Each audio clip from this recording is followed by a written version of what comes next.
कौसल्या सुप्रजा रामपूर्वा सन्ध्या प्रवर्तते उत्तिष्ठ नरशार्दूल कर्तव्यं दैवमाह्निकम् कौसल्या सुप्रजा रामपूर्वा सन्ध्या प्रवर्तते उत्तिष्ठ नरशार्दूल कर्तव्यं दैवमाह्निकम् उत्तिष्ठोत्तिष्ठ गोविन्द उत्तिष्ठ गरुडध्वज उत्तिष्ठ कमलाकान्ता त्रैलोक्यं मङ्गलं कुरु उत्तिष्ठोत्तिष्ठ गोविन्द उत्तिष्ठ गरुडध्वज उत्तिष्ठ कमलाकान्ता त्रैलोक्यं मङ्गलं कुरु मातः समस्त जगतां मधुकैटभारे वक्षो विहारिणि मनोहर दिव्यमूर्ते श्रीस्वामिनि श्रुत जनप्रियदानशीले श्रीवेङ्कटेश दयिते तव सुप्रभातम् मातः समस्त जगतां मधुकैटभारे वक्षो विहारिणि मनोहर दिव्यमूर्ते श्रीस्वामिनि श्रुत जनप्रियदानशीले श्रीवेङ्कटेश दयिते तव सुप्रभातम् तव सुप्रभातमरविन्दलोचने भवतु प्रसन्नमुखचन्द्रमण्डले विधिशङ्करेन्द्रवनिताभिरर्चिते वृषशैलनाथ दयिते दयानिधे अत्र्यादिसप्तऋषयः समुपास्य सन्ध्याम् आकाशसिन्धुकमलानि मनोहराणि आदाय पादयुगमर्चयितुम् प्रपन्नाः शेषाद्रिशेखर विभो तव सुप्रभातम् पञ्चाननाब्ज भव षण्मुखवासवाद्याः त्रैविक्रमादिचरितम् विबुधास्तु वन्ति भाषापतिः पठति वासरशुद्धिमारात्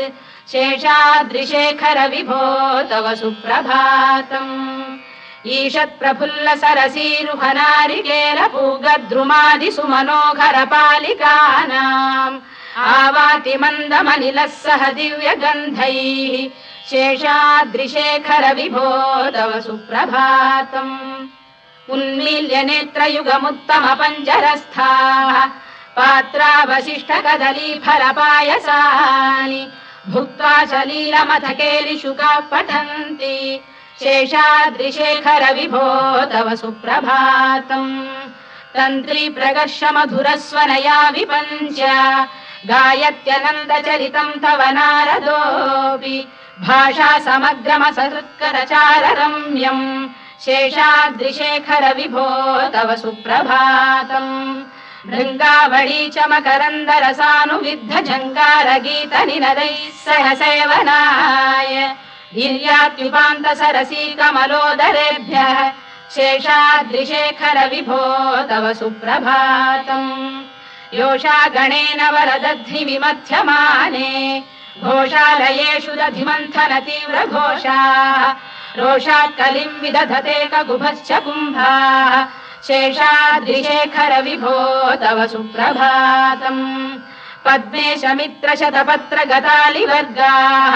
हर्तुम् श्रियम् कुवलयस्य निजाङ्गलक्ष्म्या भेरी निनादमिव बिभ्रति तीव्रनादम् शेषाद्रिशेखर विभो तव सुप्रभातम् श्रीमन्नभीष्टवरदाखिल लोकबन्धो श्री श्रीनिवास जगदेकदयैक सिन्धो श्रीदेवतागृह भुजान्तल दिव्यमूर्ते श्रीवेङ्कटाचलपते तव सुप्रभातम् श्रीमन्नभीष्टवरदाखिल लोकबन्धो श्री श्रीनिवास जगदेकदयैक सिन्धो श्रीदेवतागृह भुजान्तर दिव्यमूर्ते श्रीवेङ्कटाचलपते तव सुप्रभातम् श्रीस्वामि पुष्करिणिकाप्लव निर्मलाङ्गाः श्रेयोर्थिनो हर विरिञ्च सनन्दनाद्याः द्वारे वसन्ति वरवेत्र हतोत्तमाङ्गाः श्रीवेङ्कटाचलपते तव सुप्रभातम् श्रीशेषशैल गरुडाचल वेङ्कटाद्रिनारायणाद्रिवृषभाद्रिविषाद्रिमुख्याम् आख्याम् त्वदीय वसतेरनिशं वदन्ति श्रीवेङ्कटाचलपते तव सुप्रभातम् सेवा परा शिव सुरेश कृशानुधर्म रक्षोऽम्बुनाथ पवमान धनाधिनाथाः बद्धाञ्जलि प्रविलसन् निज शीर्षदेशाः श्रीवेङ्कटाचलपते तव सुप्रभातम् घाटीषु देवि खगराज मृगाधिराज नागाधिराज गजराज हयाधिराजाः स्वस्वाधिकार महिमाधिकमर्थयन्ते श्रीवेङ्कटाचलपते तव सुप्रभातम् सूर्येन्दु भौम बुधवाक्परिकाव्य सौरि स्वर्भानुकेतु दिविषत्परिषत्प्रधानाः त्वद्दासदास चरमावधिदासदासाः श्रीवेङ्कटाचलपते तव सुप्रभातम् त्वत्पादधूलिभरितस्फुलितोत्तमाङ्गाः स्वर्गापवर्गनिरपेक्ष निजान्तरङ्गाः कल्पागमाकलनयाकुलताम् लभन्ते श्रीवेङ्कटाचलपते तव सुप्रभातम् त्वद्गोपुराग्रशिखराणि निरीक्षमाणाः स्वर्गापवर्गपदवीम् परमाम् श्रयन्तः मर्त्या मनुष्य भुवने मतिमाश्रयन्ते श्रीवेङ्कटाचलपते तव सुप्रभातम् श्रीभूमिनायक दयादि गुणामृताब्धे देवादिदेव जगदेक शरण्यमूर्ते श्रीमन्ननन्त गरुडाधिभिरर्चिताघ्रे श्रीवेङ्कटाचलपते तव सुप्रभातम् श्रीपद्मनाभ पुरुषोत्तम वासुदेव वैकुण्ठ माधव जनार्दन चक्रपाणे श्रीवत्स चिह्न शरणागत पारिजात श्रीवेङ्कटाचलपते तव सुप्रभातम् कन्दर्पदर्पहर सुन्दर दिव्यमूर्ते कान्ताकुजाम्बुरुह कुड्मललोल दृष्टे कल्याण निर्मल गुणाकर दिव्य कीर्ते श्रीवेङ्कटाचलपते तव सुप्रभातम् मीनाकृते कमठकोल नृसिंहवर्णिन् स्वामीन् परश्वत तपोधन रामचन्द्र शेषांश रामय दुनन्दन कल्किरूप श्रीवेङ्कटाचलपते तव सुप्रभातम् लीलालवङ्ग घनसार सुगन्धितीर्थम् दिव्यम् वियस्सरिति हेम घटेषु पूर्णम्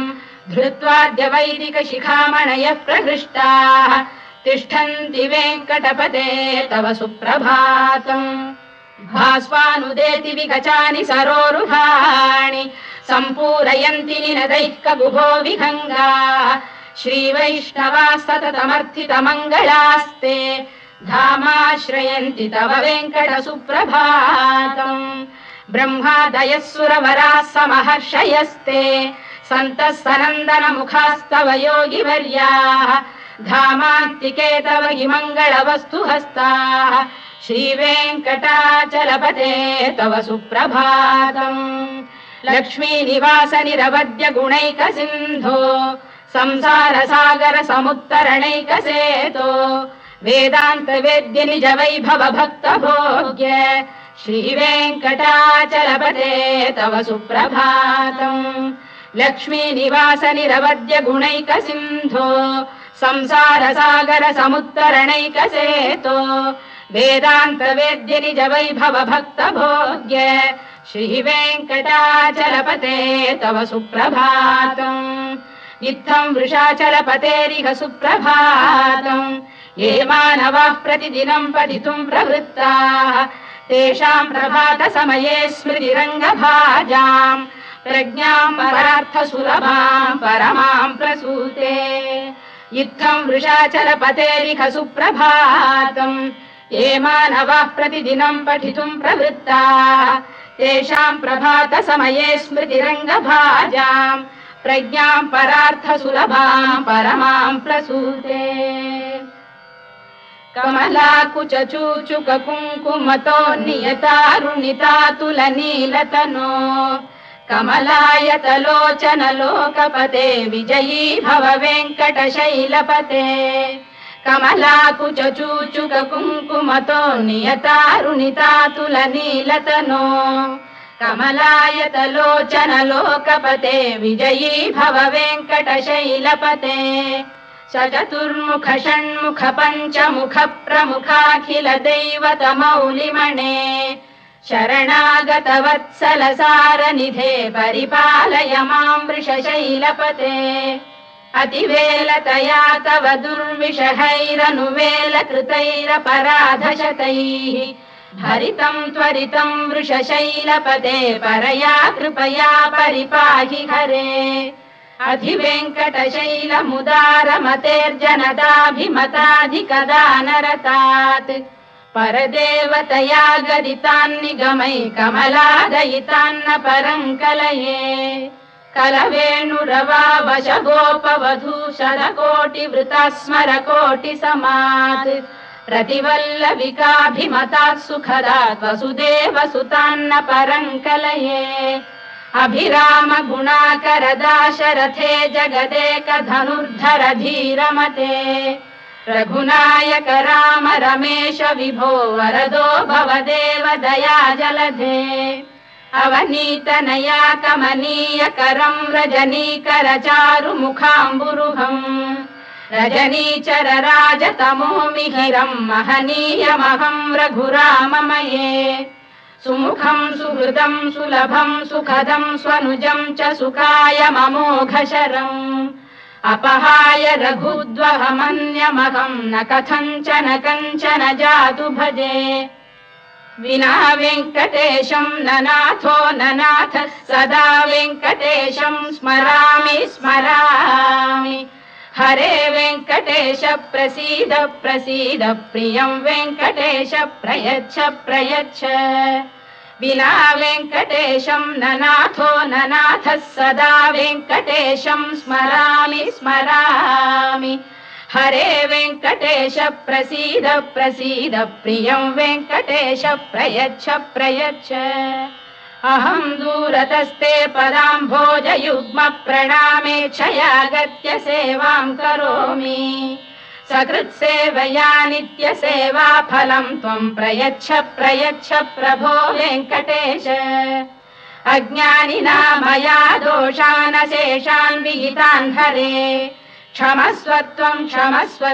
शेषशैलशिखामणे अज्ञानिना मया दोषानशेषान् विहितान् हरे क्षमस्वत्वं शेषशैलशिखामणे ईशानां जगतोऽस्य वेङ्कटपतेर्विष्णोः परां प्रेयसीम् तद्वक्षस्थलनित्यवासरसिकां तत्क्षान्तिसंवर्धिनीम् पद्मालङ्कृतपाणिपल्लवयुगां पद्मासनस्थां श्रियम् वात्सल्यादिगुणोज्ज्वलां भगवतीं वन्दे जगन्मातरम् ईशानां जगतोऽस्य वेङ्कटपतेर्विष्णोः परां प्रेयसीम् तद्वक्षस्थलनित्यवासरसिकां तत्क्षान्तिसंवर्धिनीम् पद्मालङ्कृतपाणिपल्लवयुगां पद्मासनस्थां श्रियम् वात्सल्यादिगुणोज्ज्वलां भगवतीं वन्दे जगन्मातरम् श्रीमन्कृपाजलनिधे कृत सर्वलोक सर्वज्ञ शक्तनतवत्सल सर्वशेषिन् स्वामिन् सुशील सुलभाश्रुत पारिजात श्रीवेङ्कटेश चरणौ शरणं प्रपद्ये श्रीमन्कृपाजलनिधे कृत सर्वलोक सर्वज्ञ शक्तनतवत्सल सर्वशेषिन् स्वामिन् सुशील सुलभाश्रुत पारिजात श्रीवेङ्कटेश चरणौ शरणं प्रपद्ये आनूपुरार्पित सुजात सुगन्धि पुष्प सौरभ्य सौरभकरौ समशन्निवेशौ सौम्यौ सदानुभवनेऽपि नवानुभाव्यौ श्रीवेङ्कटेश चरणौ शरणं प्रपद्ये सद्यो विकासि समुदित्वर सान्द्र राग सौरभ्य निर्भर सरोरुह साम्यवार्ताम् सम्यक्षु साहस पदेषु विलेखयन्तौ श्रीवेङ्कटेश चरणौ शरणं प्रपद्ये रेखामयध्वज सुधा कलशातपद्रवज्राङ्कुशाम्बुरुह कल्पक शङ्ख चक्रैः भव्यैरलङ्कृत तलौ परतत्त्वचिह्नैः श्रीवेङ्कटेश चरणौ शरणं प्रपद्ये ताम्रोदरद्युतिपराजित पद्मरागौ बाह्यैर्महोभिरभिभूत महेन्द्रनीलौ उद्यन्नखांशुभिरुदस्त शशाङ्कभासौ श्रीवेङ्कटेश चरणौ शरणं प्रपद्ये सप्रेम भीति कमलाकर पल्लवाभ्याम् संवाहनेऽपि सपदिक्लममादधानौ कान्ताववाङ्मनस गोचरसौ कुमार्यौ श्रीवेङ्कटेश चरणौ शरणं प्रपद्ये लक्ष्मी महीतदनुरूप निजानुभाव नीलादि दिव्य महिषीकर पल्लवानाम् आरुण्य संक्रमणतः किल सान्द्ररागौ श्रीवेङ्कटेश चरणौ शरणं प्रपद्ये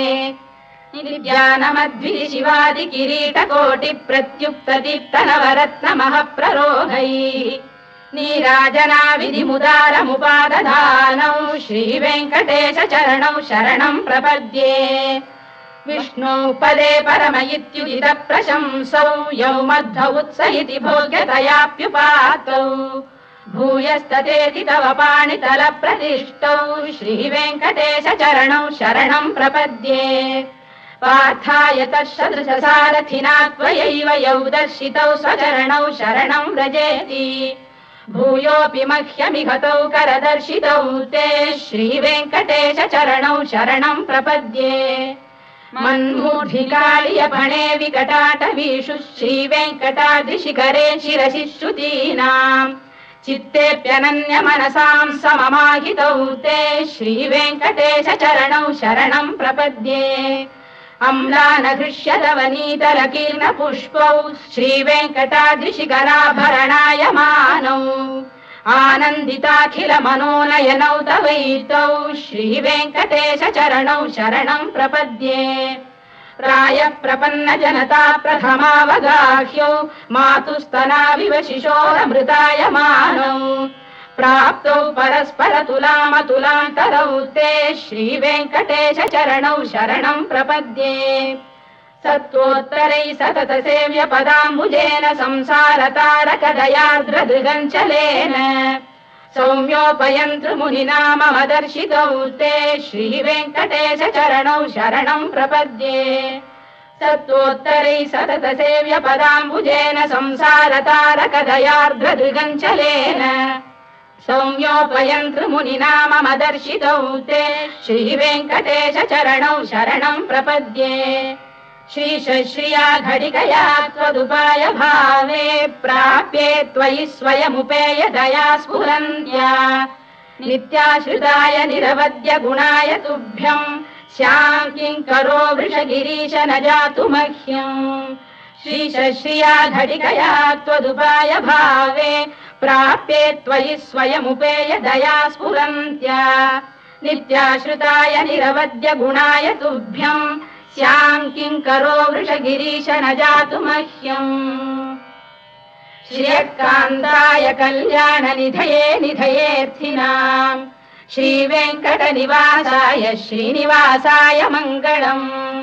श्रियकान्ताय कल्याणनिधये निधयेऽर्थिनाम् श्रीवेङ्कटनिवासाय श्रीनिवासाय मङ्गलम् लक्ष्मी सविभ्रमालोकसुभ्रू विभ्रम चक्षुषे चक्षुषे सर्वलोकानां वेङ्कटेशाय मङ्गलम् श्रीवेङ्कटाद्रिशृङ्गाग्रमङ्गलाभरणाङ्ग्रये मङ्गलानां निवासाय श्रीनिवासाय मङ्गलम् सर्वावयव सौन्दर्य सम्पदा सर्वचेतसां सदा सम्मोहनायास्तु वेङ्कटेशाय मङ्गलम् नित्याय निरवध्याय सत्यानन्दचिदात्मने सर्वान्तरात्मने श्रीमद्वेङ्कटेशाय मङ्गलम् स्वतः सर्वविदे सर्वशक्तये सर्वशेषिणे सुलभाय सुशीलाय वेङ्कटेशाय मङ्गलम् परस्मै ब्रह्मणे पूर्णकामाय परमात्मने प्रयुञ्जे परतत्त्वाय वेङ्कटेशाय मङ्गलम् आकालतत्त्वमश्रान्तमात्मनामनुपश्यताम् अतृप्त्यमृतरूपाय वेङ्कटेशाय मङ्गलम् प्रायः स्वचरणौ पुंसां शरण्यत्वेन पाणिना कृपया दिशते श्रीमद्वेङ्कटेशाय मङ्गलम् दयामृततरङ्गिण्यास्तरङ्गैरिव शीतलैः अभाङ्गैः सिञ्चते विश्वं वेङ्कटेशाय मङ्गलम् श्रद्भूषाम्बरहेतीनां सुषमावकमूर्तये सर्वार्तिशमनायास्तु वेङ्कटेशाय मङ्गलम् श्रीवैकुण्ठविरक्ताय स्वामी पुष्करिणीतटे रमया रममाणाय वेङ्कटेशाय मङ्गलम् श्रीवैकुण्ठविरक्ताय स्वामी पुष्करिणीतटे रमया रममाणाय वेङ्कटेशाय मङ्गलम् श्रीमत्सुन्दरजामातृमुनिमानसवासिने सर्वलोकनिवासाय श्रीनिवासाय मङ्गलम् मङ्गलाशासनपरैर्मदाचार्य पुरोगमैः सर्वैश्च पूर्वैराचार्यैः सत्कृतायास्तु मङ्गलम्।